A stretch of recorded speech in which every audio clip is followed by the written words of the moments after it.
Optimisme terhadap pertumbuhan ekonomi dalam negeri diharapkan memacu roda bisnis di semua sektor, tidak terkecuali di bisnis asuransi. Apalagi Indonesia dianugerahi bonus demografi di mana hal ini semestinya membuat demand terhadap kebutuhan proteksi asuransi akan cukup besar ke depan. Lantas bagaimanakah gambaran rencana pengembangan bisnis perusahaan di industri perasuransian agar tidak ketinggalan momentum strategis ke depan?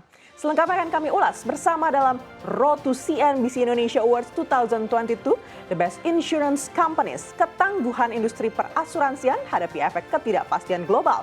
Bersama saya, Andeka Wijaya. Dan saya, Sinta Zahara. Dalam 1,5 jam ini tetaplah bersama kami, bersama-sama kita akan berbincang bersama sejumlah petinggi dari perusahaan asuransi dan perusahaan insurance technology atau InsurTech. Nah, jangan ketinggalan informasi menarik di hari ini dan tentunya di penghujung acara kami juga akan mengumumkan sederet pemenang dari kategori award pada Road to CNBC Indonesia Awards 2022 The Best Insurance Companies. Memiliki polis asuransi jiwa saat ini menjadi hal yang sangat penting bagi masyarakat. Setelah melalui masa pandemi, kehidupan masyarakat semakin tidak menentu, baik dari sisi kesehatan maupun keuangan. Oleh karena itu, asuransi dapat menjadi solusi dalam mengantisipasi perubahan tersebut. Lalu apa saja manfaat jika Anda memiliki asuransi? Kita simak informasinya berikut ini.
Di tengah pemulihan ekonomi, industri perasuransian masih membutuhkan dorongan untuk bisa mempertahankan tren pertumbuhan premi yang positif. Namun, hal ini tidak lantas membuat industri perasuransian menjadi ketinggalan momentum pengembangan bisnis dibandingkan perbankan dan industri keuangan non-bank lainnya. Lantas bagaimanakah prospek industri perasuransian ke depan? Tentunya jika mengingat ketidakpastian dunia masih mengintai, dampaknya juga bisa mempengaruhi bisnis asuransi. Siapkah industri perasuransian mengatasi berbagai tantangan dan meraih peluang di masa mendatang? Simak selengkapnya dalam tayangan berikut ini.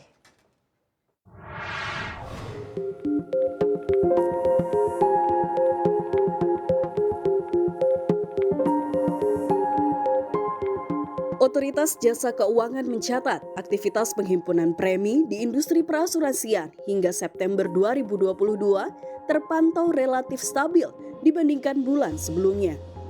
Industri asuransi jiwa membukukan premi sebesar 14,6 triliun rupiah atau terkoreksi 6,98% secara tahunan. Sedangkan kinerja asuransi umum terpantau masih kondusif dengan pertumbuhan premi sebesar 18,3% hingga menjadi 9,1 triliun rupiah. Pertumbuhan premi asuransi jiwa mungkin belum bisa mengejar pertumbuhan industri asuransi umum yang positif pada September lalu. Tetapi rasio permodalan industri asuransi jiwa masih sangat kuat. Menurut data Otoritas Jasa Keuangan, industri perusahaan asuransi bahkan memiliki rasio risk-based capital atau RBC sebesar 467,25%. Sedangkan RBC industri asuransi umum sebesar 312,79%. Baik industri asuransi dan umum, keduanya masih memenuhi ketentuan OJK dengan rasio RBC yang berada jauh di atas threshold 120%. Di tengah perkembangan industri perasuransian saat ini, ada sejumlah tantangan dan juga peluang yang dihadapi. Dari segi tantangan tentunya kita masih dalam situasi pandemi COVID-19 dan belakangan ini tengah terjadi badai pemutusan hubungan kerja atau PHK. Akibatnya sejumlah nasabah asuransi khususnya korporasi mungkin sebagian masih ada yang memanfaatkan insentif cicilan premi karena kondisi bisnis yang kurang kondusif. Mengenai kondisi saat ini, pelaku perusahaan asuransi hingga jajaran pengurus Dewan Asuransi Indonesia dan Asosiasi Asuransi Umum Indonesia mengakui perlu strategi yang tepat untuk bisa memitigasi risiko. Dengan adanya PHK, pihak-pihak yang mengalami PHK ini tidak mempunyai kemampuan atau daya beli untuk bisa pembelian produk asuransi. Tentu akan mempengaruhi pertumbuhan dari premi. Kemudian yang kedua, apabila memang sudah memiliki produk asuransi, misalkan di asuransi jiwa, tentu juga akan meningkatkan kemungkinan klaim atas surrender surrender dari polis yang dia miliki. Kemungkinan ketiga adalah apabila yang bersangkutan misalkan mempunyai kredit juga yang mempunyai coverage atas PHK, ini juga menjadi resiko bagi industri perasuransian. Jadi kami melihat ada pengaruh terhadap kemungkinan pertumbuhan premi atau customer baru, ada juga kemungkinan klaim dan kemungkinan surrender. Paling tidak 3 hal itu yang akan menjadi berdampak terhadap industri perasuransian. Masa awal pandemi ya, di mana mulai banyak perusahaan yang juga melakukan PHK, meskipun belum full PHK, itu ada yang baru me-layoff hanya untuk beberapa lama gitu ya, sementara PHK sementara, itu saja kita sudah melihat dampaknya terhadap beberapa perusahaan asuransi yang memang mengcover jaminan yang seperti ini ya, yang menjamin juga risiko yang diakibatkan oleh PHK. Nah, jadi kalau kita dengarkan semua keluhan-keluhan dari para asosiasi yang ada di Indonesia, yang kita dengar dari berbagai berita, yang juga bahkan sudah disampaikan ke DPR misalnya, kita juga mulai harus lebih was-was untuk ke depannya gitu ya. Karena memang yang paling utama dalam mengantisipasi hal ini adalah bagaimana setiap perusahaan itu waktu membuat produknya itu mereka sudah mempersiapkan proteksi yang benar-benar di belakang. Jadi kalau asuransi itu memproteksi yang di depan, tapi dia juga harus terus proteksi dengan baik. Bagaimana waktu membuat mengaksep resikonya itu mereka juga melakukannya dengan cara yang sangat prudent. Ya, prudent underwriting sangat dibutuhkan di sini. Industri ini melakukan perbaikan, baik yang bertujuan untuk mendapatkan daya tahan menghadapi krisis dan tantangan yang hari ini dan ke hari-hari depannya akan kita hadapi. Jadi pelaku juga secara bersama-sama perlu meningkatkan disiplin underwriting. Kemudian dalam kaitannya dengan perbankan gitu ya, kreditur juga perlu dilakukan komunikasi agar prinsip dari penyebaran risikonya itu berlangsung dengan lebih baik begitu. Karena apabila satu rantai dari pasokan ini nanti yang lemah, yang tidak mampu melakukan kewajibannya, tentu akan berpengaruh baik kepada kreditur maupun kepada penanggung. Nah, itu yang kita lihat, yang sama-sama memang semua pihak harus terlibat di dalam upaya-upaya ini. Meski pandemi masih mengintai dan adanya badai PHK, namun tak lantas situasi saat ini menjadi batu sandungan perkembangan bisnis asuransi. Karena sebetulnya tidak sedikit juga sektor yang sudah kembali pulih dan kontribusinya terhadap pendapatan premi baru industri perasuransian pun cukup besar. Kemudian, meski belakangan ini kondisi pasar keuangan tengah kurang menentu efek normalisasi bunga acuan banyak bank sentral di global, tapi pelaku industri di perasuransian masih optimistis dengan strategi pengaturan investasinya. Kemudian, meski belakangan ini kondisi pasar keuangan tengah kurang menentu efek normalisasi bunga acuan banyak bank sentral di global, tapi pelaku industri di perasuransian masih optimistis dengan strategi pengaturan investasinya. Dengan mitigasi risiko yang mumpuni, banyak pelaku di industri perasuransian yakin bisa tetap menjaga kondisi keuangan. serta pelaku di industri asuransi juga cukup pede untuk bisa memperoleh tingkat imbal hasil atau return investasi yang cukup baik pada sisa 2022 dan 2023 mendatang. Pertumbuhan ekonomi yang diramal akan tetap stabil di atas 5% pun menjadi salah satu penggerak optimisme pelaku di industri perasuransian. Baik Otoritas Jasa Keuangan dan Bank Indonesia sama-sama yakin fundamental ekonomi dalam negeri akan cukup kuat dan senada dengan kinerja di industri keuangan, tak terkecuali industri perasuransian. Selain pertumbuhan ekonomi, baru-baru ini juga ada kabar gembira yang disampaikan oleh Otoritas Jasa Keuangan. Mengacu survei nasional untuk perkembangan literasi dan inklusi keuangan tahun 2022 didapati bahwa baik literasi dan inklusi di perasuransian terus-menerus menunjukkan tren pertumbuhan. Tentunya hal ini menjadi sentimen positif bagi industri perasuransian. Mengacu data survei tersebut, literasi keuangan di industri perasuransian tembus 15,8% pada 2016, lalu naik ke level 19,4% pada 2019, dan secara mengejutkan, tingkat literasi keuangan di industri perasuransian sudah melesat menjadi 31,72% pada survei nasional 2022 ini. Data inklusi keuangan di industri perasuransian pun juga terpantau terus tumbuh.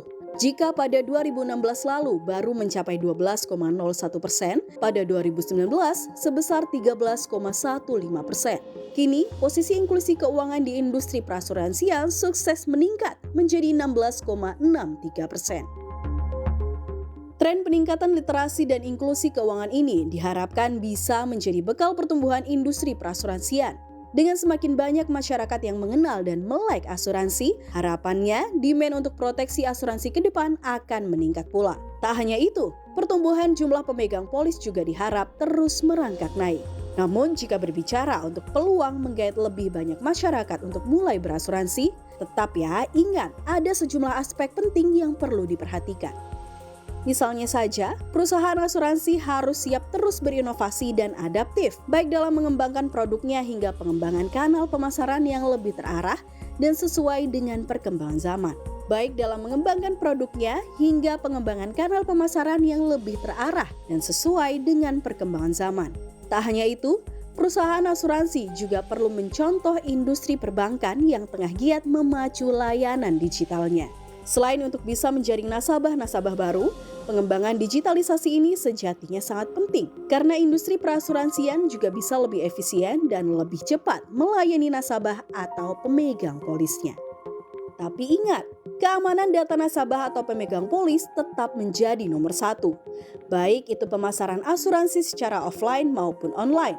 Karena kembali lagi, bisnis asuransi adalah bisnis kepercayaan. Saat pemegang polis mengambil proteksi asuransi, tentu harapannya data dan dana mereka bisa dikelola dengan baik dan amanah. Serta jangan lupa, pelayanan klaim dan manfaat juga harus bisa ditangani perusahaan asuransi dengan baik. Selain pengembangan digital, perusahaan asuransi juga perlu memperhatikan kalau sinergi bisnis kini bisa lebih luas. Belakangan, banyak masyarakat yang memilih dan memilah produk asuransi melalui insurance technology atau insurtech. Di Indonesia, penyelenggara insurtech bukan hal baru. Kini jumlahnya pun kian bertambah, baik insurtech perusahaan jasa keuangan dan juga pihak lain yang melakukan kegiatan di sektor jasa keuangan atas seizin Otoritas Jasa Keuangan. Seiring dengan bertambahnya jumlah insurtech, tentunya menjadi kesempatan untuk jumlah pertumbuhan premi asuransi semakin merekah. Karena jarak tak lagi menjadi penghambat untuk perusahaan asuransi menjangkau masyarakat. Di tengah beragamnya peluang dan tantangan di industri perasuransian, Otoritas Jasa Keuangan menyatakan ada sejumlah aspek yang menjadi fokus pengawasan dan pengaturan ke depan. OJK ingin memastikan kesiapan industri asuransi dalam penerapan Pernyataan Standar Akuntansi Keuangan atau PSAK 74 secara penuh agar industri perasuransian semakin kredibel. Kemudian, OJK juga berupaya mendorong penguatan industri perasuransian melalui penegakan ketentuan terkait kewajiban pemenuhan tenaga aktuaris di perusahaan asuransi. Harapannya, jika hal ini dilakukan, kualitas pengukuran risiko dan penetapan premi di perusahaan asuransi akan meningkat.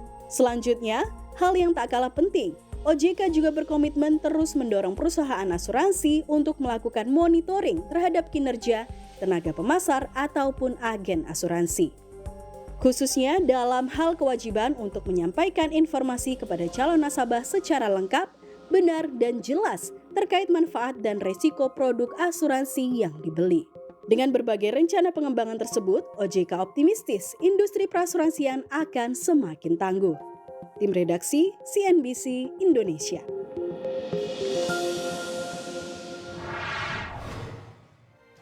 Ya, dan itulah sejumlah gambaran peluang dan juga tantangan yang tengah dihadapi industri perasuransian ke depan. Lantas untuk mengetahui prospek lebih jauh dari bisnis asuransi dan tentunya budaya berasuransi di Indonesia, selengkapnya saya dan Sinta akan mengulasnya bersama dengan data scientist CNBC Indonesia, Olia Mutiara. Tetaplah bersama kami.